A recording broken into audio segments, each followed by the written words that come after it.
Middle east സുരക്ഷയുമായി ബന്ധപ്പെട്ട് തുർക്കിയും ഇറാനും അങ്കാറയിൽ ഒത്തുകൂടാൻ വേണ്ടി തീരുമാനിച്ചു. OIC മീറ്റിംഗിനോടനുബന്ധിച്ച് തന്നെ ഈ കാര്യത്തിൽ ഏകദേശ ധാരണയും രൂപവും ഇറാനും തുർക്കിയും തമ്മിൽ ഉണ്ടാക്കിയിട്ടുണ്ട് എന്നാണ് മനസ്സിലാക്കാൻ വേണ്ടി പറ്റുന്നത്.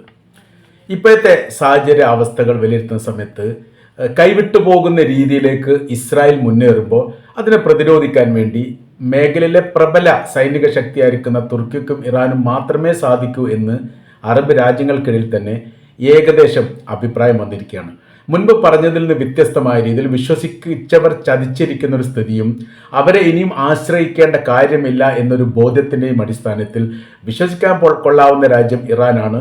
അതോടൊപ്പം തന്നെ തുർക്കിയും ചേരുന്ന സമയത്ത് ഒരു സൈനികപരമായിരിക്കുന്ന ബലവും ശക്തിയും ഉണ്ടാവും എന്നതിനാൽ ചേർന്ന് നിൽക്കുക എന്നുള്ളത് അറബ് രാജ്യങ്ങളെ സംബന്ധിച്ചിടത്തോളം അവർക്കിപ്പോൾ താല്പര്യമായിരിക്കുന്നു. പല ഘട്ടങ്ങളിലും പല സാഹചര്യങ്ങളിലും ഇറാൻ മുസ്ലിം രാജ്യങ്ങൾക്കും അറബ് രാജ്യങ്ങൾക്കും ചില നിർദ്ദേശങ്ങളും മുന്നറിയിപ്പ് നൽകിയിരുന്നു. അത് ഈ ഇസ്രായേലുമായിട്ട് സ്വീകരിക്കേണ്ട നിലപാടുകൾ, നയങ്ങൾ, സമീപനങ്ങൾ, രീതികൾ ഇതിനൊക്കെ കൃത്യമായിരിക്കുന്ന ഒരു കൃത്യത നിർബന്ധമായിട്ടും വേണമെന്നുള്ളതും അതില്ലെങ്കിൽ സുരക്ഷയുമായിട്ട് ബന്ധപ്പെട്ട് സാരമായിരിക്കുന്ന പ്രശ്നത്തിലേക്ക് രാജ്യം എത്തും എന്നുള്ള മുന്നറിയിപ്പ് യഥാർത്ഥത്തിൽ അറബ് രാജ്യങ്ങൾ പല ഘട്ടത്തിലും അവഗണിച്ചതാണ്. അവഗണിക്കാനുള്ള പ്രധാനമായിരിക്കുന്ന കാര്യം എന്ന് പറഞ്ഞാൽ എല്ലാ സമയങ്ങളിലും അമേരിക്ക തങ്ങളുടെ സംരക്ഷണവുമായി ഏറ്റെടുത്തുകൊണ്ട് തങ്ങളോടൊപ്പം നിൽക്കും എന്നൊരു വിശ്വാസമായിരുന്നു ഉണ്ടായിരുന്നത്. അതിപ്പോൾ ഖത്തറിനെ ഇസ്രായേൽ ആക്രമിച്ചതോടുകൂടി ഇല്ലാതായിരിക്കുകയാണ്. ഇപ്പോഴത്തെ സ്ഥിതി പറയുന്നത് ഇസ്രായേൽ ഖത്തറിനെ ആക്രമിച്ചു എന്ന് പറയുമ്പോൾ അതുകൊണ്ട് അത് അവിടെ അവസാനിക്കുന്നില്ല, ഞങ്ങൾ ഇനിയും ആക്രമിക്കും എന്നൊരു തുടർച്ച അവിടെ ഈ ഇസ്രായേലിൻ്റെ പ്രധാനമന്ത്രി നെതന്യാഹു തന്നെ വരച്ചു കാട്ടുന്നുണ്ട്. ഇനി ഒരിക്കലും ആക്രമിക്കില്ലെന്ന് അമേരിക്കയുടെ പ്രസിഡന്റ്, അതായത് ഇസ്രായേലിൽ നിന്ന് ഒരു ആക്രമണം ഇനി ഖത്തറിന് നേരെ ഉണ്ടാവില്ലെന്ന് അമേരിക്കയുടെ പ്രസിഡന്റ് ഡൊണാൾഡ് ട്രംപ് പറഞ്ഞുകൊണ്ട് അവസാനിക്കുന്നതിന് മുൻപ് തന്നെ ഇസ്രായേലിന്റെ പ്രധാനമന്ത്രി വേണ്ടി വന്നാൽ ഇനിയും ആക്രമിക്കും, ഹമാസിന് ഏതൊക്കെ രാജ്യങ്ങൾ സംരക്ഷണം നൽകുന്നോ ആ രാജ്യത്തിന് നേരെ തങ്ങൾ ആക്രമിക്കും എന്നുള്ള ഉറപ്പ് അല്ലെങ്കിൽ അങ്ങനെ ഒരു ഭീഷണി സ്വരം ഇസ്രായേലിൽ നിന്ന് പുറത്തു വന്നിരിക്കുകയാണ്. അത് കഴിഞ്ഞതോടുകൂടി പിന്നീട് തുർക്കിയെ ചൂണ്ടിക്കൊണ്ട് ചില നിർദ്ദേശങ്ങൾ പറഞ്ഞു. അത് പറഞ്ഞ കാര്യം ഇങ്ങനെ തന്നെയാണ്: ഹമാസിന്റെ ആളുകൾ തുർക്കിയിലുണ്ട് എന്നുള്ളത് ഞങ്ങൾക്ക് അറിയാവുന്നതാണ്, തങ്ങൾ തുർക്കിയെ ആക്രമിക്കും എന്ന തരത്തിൽ പറഞ്ഞു നിർത്തുന്നു. അടുത്ത ഘട്ടത്തിൽ പാകിസ്ഥാനുമായിട്ട് ബന്ധപ്പെട്ട വിഷയമാണ് പറയുന്നത്. പാകിസ്ഥാനും സൗദിയും തമ്മിലുള്ള കരാർ വ്യവസ്ഥയ്ക്ക് ശേഷമാണ് ഇസ്രായേൽ ഇത് പറഞ്ഞത് എങ്കിൽ പോലും സൗദിയുടെ പേര് എവിടെയും പരാമർശിക്കപ്പെട്ടിട്ടില്ല. പകരം പാകിസ്ഥാനെ മാത്രം പരാമർശിച്ചാണ് പറയുന്നത്.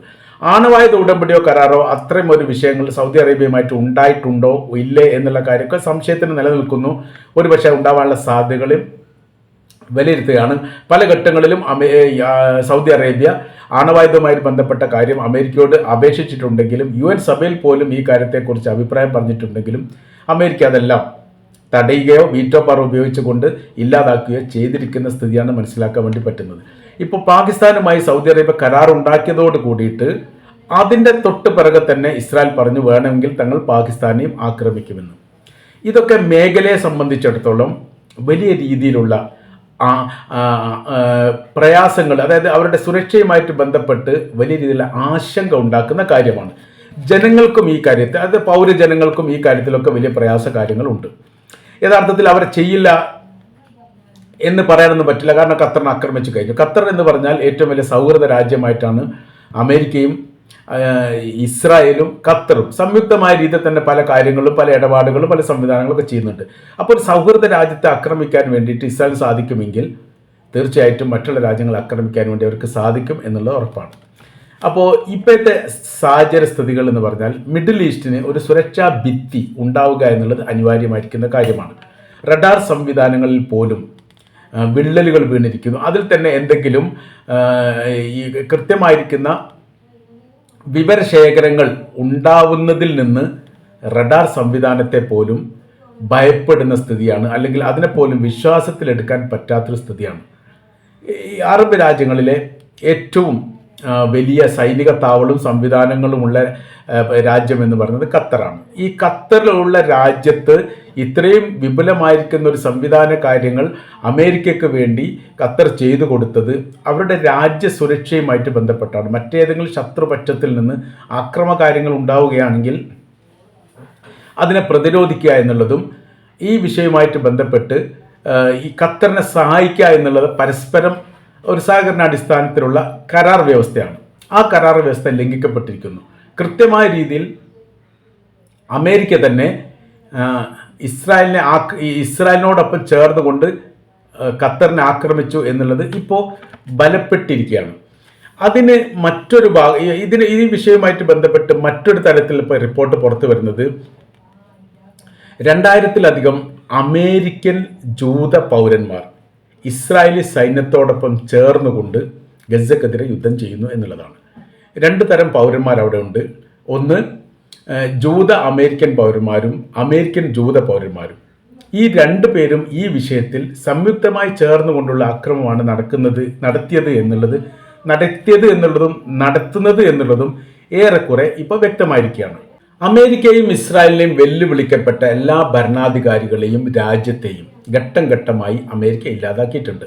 അതിൽ പ്രധാനിയായിരുന്നു ഇറാഖിലെ സദ്ദാം ഹുസൈൻ, ലിബിയയിലെ കേണൽ ഗദ്ദാഫി, സുഡാനിലെ മുഹമ്മദ് ബഷീർ, സിറിയയിലെ അസദ്.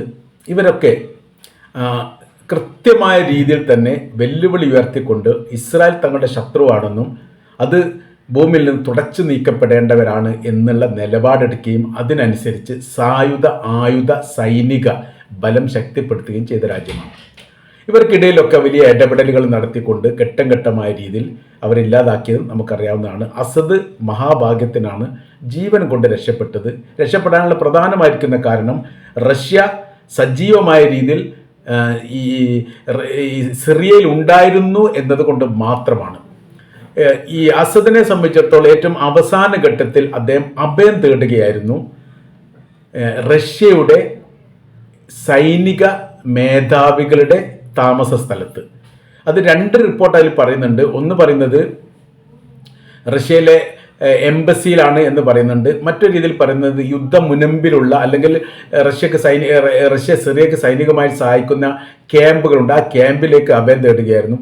അവിടെ നിന്ന് റഷ്യയുടെ വിമാനത്തിലാണ് റഷ്യയിലേക്ക് അസദ് രക്ഷപ്പെടുത്തി. ആ രക്ഷപ്പെട്ടു പോയി എന്നുള്ളത് മാത്രമേ ഉള്ളൂ. അതല്ലെങ്കിൽ ശരിക്ക് കൊല്ലപ്പെടാനുള്ള ശ്രമങ്ങൾ നടത്തിയിട്ടുണ്ട്. വിമാനം ഉയർന്നു പൊന്തുന്ന സമയത്ത് തന്നെ മിസൈൽ ആക്രമണം നടത്തി എന്നൊക്കെ അവിശ്വസനീയമായിരിക്കുന്ന റിപ്പോർട്ടുകളൊക്കെ പുറത്ത് വന്നിട്ടുണ്ട്. ചില വീഡിയോ ദൃശ്യങ്ങളൊക്കെ അതിനോടനുബന്ധിച്ച് പ്രസിദ്ധീകരിക്കപ്പെട്ടതാണ്. പിന്നെ അതാണെന്നും അല്ലെന്നും അഭിപ്രായം ഉണ്ടായി. ഏതായിരുന്നാലും അസദ് രക്ഷപ്പെട്ട് റഷ്യയിലെത്തി എന്നുള്ളത് കൃത്യമായതോടുകൂടി അത് പിന്നെ ഒരു വിവാദമാവാത്ത രീതിയിൽ അവസാനിച്ചു എന്നുള്ളതാണ്. സുഡാൻ എന്ന് പറയുന്ന രാജ്യത്തെ 2ആയിട്ട് പിളർത്തി തെക്ക് വടക്ക് സുഡാനാക്കിയത് അമേരിക്കയാണ്. അവിടെ ഉണ്ടായിരുന്ന 30 വർഷത്തിലധികം ഭരണം നടത്തിയിരുന്ന മുഹമ്മദ് ബഷീർ എന്ന ഭരണാധികാരിയെ പുറത്താക്കി. അതേപ്പോൾ എവിടെ ഉണ്ട് എന്നുള്ളതിൻ്റെ കുറിച്ചുള്ള ഒരു വിവരങ്ങളൊന്നുമില്ല. പിന്നെ അവിടെ ആഭ്യന്തര വിഷയങ്ങളുണ്ടായി. ഈ സുഡാൻ്റെ പ്രസിഡന്റിനെ പിന്തുണയ്ക്കുന്ന ഒരു സൈനിക ട്രൂപ്പും ആ രാജ്യത്ത് അമേരിക്ക സൃഷ്ടിക്കപ്പെട്ട സൈനിക ട്രൂപ്പും തമ്മിൽ പരസ്പരം അങ്ങോട്ടും ഇങ്ങോട്ടുമൊക്കെ പിന്നെ പോരടിക്കുകയും ഒരുപാട് മരണങ്ങളൊക്കെ റിപ്പോർട്ട് ചെയ്തതാണ്. ഏതായിരുന്നാലും പറയുന്ന കാര്യം ഇങ്ങനെയാണ്: അമേരിക്കയും ഇസ്രായേലിനെയും വെല്ലുവിളിക്കപ്പെട്ട ഭരണാധികാരികളെ ഘട്ടം ഘട്ടമായി ഇല്ലാതാക്കാനോ രാജ്യത്തെ അട്ടിമറിക്കാനോ ഭരണ സംവിധാനം മാറ്റാനോ അമേരിക്കക്ക് സാധിച്ചിട്ടുണ്ട്, ഇറാൻ ഒഴികെ. ആ ഇറാൻ എന്ന് പറയുന്ന രാജ്യം വ്യക്തി അധിഷ്ഠിതമായ രാജ്യമല്ല എന്നതിനാൽ, അതൊരു ജനാധിപത്യ സംവിധാന പ്രക്രിയ ഉണ്ട് എന്നതിനാൽ ഒരാൾ പോയാലും അടുത്ത ആൾ വരാനുള്ള സാധ്യത വളരെ കൂടുതലാണ്. അതുകൊണ്ട് അത് ആ കാര്യത്തിൽ മാത്രം ഇറാൻ മുന്നിട്ട് നിൽക്കുന്നു. നേരെ മറിച്ച് ഇവിടെയൊക്കെ ആശ്രയിക്കപ്പെടുന്ന, അതായത് ഒരു ഭരണത്തലവൻ, അദ്ദേഹം തന്നെ പ്രധാനമന്ത്രി, പ്രസിഡന്റ്, സൈനിക കമാൻഡർ, സുപ്രീം ലീഡറായിട്ട് നിൽക്കുന്ന ഒരു വ്യക്തി ഇല്ലാതാകുന്ന സമയത്ത് ബദൽ സംവിധാനം അല്ലെ പകരം ആര് എന്ന ചോദ്യത്തിന് പല ഘട്ടത്തിൽ ഉത്തരവില്ല. സദ്ദാം ഹുസൈൻ്റെ പിൻഗാമി അദ്ദേഹം ജീവിച്ചിരുന്നുവെങ്കിൽ ആരാണ് എന്നതിന് ഇപ്പോഴും മറുപടി പറയാൻ വേണ്ടി സാധിക്കുന്നില്ല. ഗദ്ദാഫിയുടെ കാലം കഴിഞ്ഞാലും ബഷീറിൻ്റെ കാലം കഴിഞ്ഞാലും അസദിൻ്റെ കാലം കഴിഞ്ഞാലും ആരൊക്കെ എന്നുള്ളതിന് മറുപടിയേ ഇല്ല. അവരൊന്നും മരിക്കാത്തവരാണെന്ന് ഒരു പക്ഷേ അവർ വിശ്വസിച്ചിട്ടുണ്ടാവാം. അങ്ങനെയൊക്കെ ആയിരിക്കും അതിൻ്റെ സ്ഥിതികൾ. ഇപ്പോഴത്തെ സ്ഥിതി എന്ന് പറഞ്ഞാൽ ഈ രാജ്യങ്ങൾക്ക്, മിഡിൽ ഈസ്റ്റ് രാജ്യങ്ങൾക്ക് സുരക്ഷ വേണം. ആ സുരക്ഷയ്ക്ക് അമേരിക്ക അല്ലാത്ത മറ്റ് സൈനിക ബലവും ശക്തിയും അവരെയാണ് ആശ്രയിക്കുന്നത്. അത് റഷ്യയുമായിട്ട് നേരിട്ട് ബന്ധമില്ലെങ്കിൽ പിന്നീട് റഷ്യയുമായിട്ട് ബന്ധമുള്ള രാജ്യം എന്ന് പറയുന്നത് ഇറാനാണ്. ഇറാനുമായിട്ട് അറബ് രാജ്യങ്ങൾക്ക് വലിയ സൗഹൃദം, വലിയ ബന്ധമുണ്ട്. മാത്രമല്ല എല്ലാ അറബ് രാജ്യങ്ങളിലും നല്ലൊരു ശതമാനം ഷിയ മുസ്ലിങ്ങൾ ജീവിക്കുന്നുണ്ട്. ഷിയാക്കൾ എപ്പോഴും ഇറാനുമായിട്ട് ബന്ധമുള്ളവരാണ്. അപ്പോൾ ഷിയ മിലീഷ വിഭാഗങ്ങൾ ഈ മേഖലയിൽ സജീവമാണ്. പ്രത്യേകിച്ച് ബഹ്റൈൻ, സൗദി അറേബ്യ മേഖലയൊക്കെ അവരുണ്ട്. എല്ലാ മേഖലയും അവരുണ്ട്. അവരും ഇവരും തമ്മിലൊക്കെ വലിയ ലിങ്കുണ്ട്. അപ്പോൾ അതുകൊണ്ട് തന്നെ വിശ്വാസത്തിലെടുക്കാൻ പറ്റുന്ന ഏറ്റവും വലിയ രാജ്യം എന്ന് പറയുന്നത് ഇറാനാണ്. ഈ ഇറാൻ്റെ വിദേശകാര്യമന്ത്രി അബ്ബാസ് അറാഞ്ചി ഈ തുർക്കിയുടെ വിദേശകാര്യമന്ത്രി ഹാക്കാൻ ഫിദാൻ ഇവർ രണ്ടുപേരുമാണ് അങ്കാറയിൽ ഈ വിഷയവുമായിട്ട് ബന്ധപ്പെട്ട കാര്യത്തെക്കുറിച്ച് സംസാരിക്കാൻ വേണ്ടി തീരുമാനിച്ചത്. തീയതി കാര്യങ്ങളൊന്നും പ്രഖ്യാപിച്ചിട്ടില്ലെങ്കിലും ഇപ്പോൾ യഥാർത്ഥത്തിൽ അറബ് രാജ്യങ്ങളെ സംബന്ധിച്ചിടത്തോളം സുരക്ഷയുമായിട്ട് ബന്ധപ്പെട്ട് അവർക്ക് സഹായം ചെയ്യുക എന്നുള്ളത് നിർബന്ധമായിരിക്കുന്ന കാര്യമാണ്. അവരുടെ മേഖല കീഴടക്കുന്ന ഒരു സാഹചര്യങ്ങളും അവസ്ഥകളും അമേരിക്കയ്ക്ക് ഉണ്ടായിക്കഴിഞ്ഞാൽ പിന്നെ സാമ്പത്തിക മേഖലയിലും അതേപോലെ തന്നെ ഈ ഏരിയകളും പിന്നീട് അവർ വിട്ട് ഒഴിഞ്ഞു പോകുക എന്ന് പറഞ്ഞത് വലിയ പ്രയാസമാണ്. അമേരിക്ക കയ്യേറപ്പെട്ട മേഖലയിൽ നിന്ന് അവരൊരിക്കലും കൊടിയൊഴിഞ്ഞു പോയിട്ടില്ല. ചരിത്രത്തിൽ ഇതുവരെ ഉണ്ടായിട്ടില്ല, ബ്രിട്ടനാണെങ്കിലും ഉണ്ടായിട്ടില്ല. അപ്പോൾ അങ്ങനത്തെ ഒരു വലിയ സ്ഥിതികളുണ്ട്. ഇപ്പോൾ ഇറാൻ ആക്രമിച്ചതെന്ന് പറഞ്ഞ യഥാർത്ഥത്തിൽ എവിടെ വെച്ചിട്ടാണ് ഈ അമേരിക്ക ആക്രമിച്ചത്?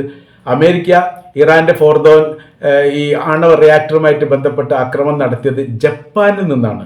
ജപ്പാനിലെ ഭൂമി അവർക്ക് എങ്ങനെ കിട്ടി? രണ്ടാം ലോക യുദ്ധത്തിൽ ആണവ സ്ഫോടനം നടത്തിക്കൊണ്ട് കീഴടക്കിയപ്പോൾ ഒരു വലിയൊരു പ്രദേശം അമേരിക്ക അവരുടേതായിരിക്കുന്ന സ്വന്തമാക്കി പിടിച്ചെടുത്ത് അത് ബൗണ്ടറി ആക്കിയിട്ട് ഇപ്പോൾ അവരുടെ കൈവശത്തിലാണ്.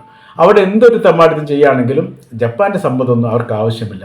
അങ്ങനെ എല്ലാ മേഖലയിലും ഉണ്ടാവും. അതുകൊണ്ട് ഒരു മേഖല കേന്ദ്രീകരിച്ചുകൊണ്ട് അവർ ആധിപത്യം ഉണ്ടാക്കി കഴിഞ്ഞാൽ വിട്ടെറിഞ്ഞ് പോവുക എന്ന് പറഞ്ഞാൽ വലിയ പ്രയാസമുള്ള കാര്യമാണ്. എന്നതിനാൽ അവരെന്ത് ചെയ്യണം? അവർക്ക് ഈ ആധിപത്യം ഉണ്ടാവാത്ത സാഹചര്യം ഉണ്ടാക്കുക എന്നുള്ളത് ഇറാൻ്റെയും തുർക്കിയുടെയും കടമയാണ്. ആ കടമ ഞങ്ങൾ നിർവഹിക്കും എന്ന് തന്നെയാണ് ഇറാനിൽ നിന്നും തുർക്കിയിൽ നിന്നും നമ്മൾക്ക് മനസ്സിലാകുന്ന കാര്യം എന്ന തരത്തിൽ ചില റിപ്പോർട്ടുകളൊക്കെ ഈ വിഷയവുമായിട്ട് ബന്ധപ്പെട്ട് അറിയാൻ വേണ്ടി സാധിക്കുന്നു.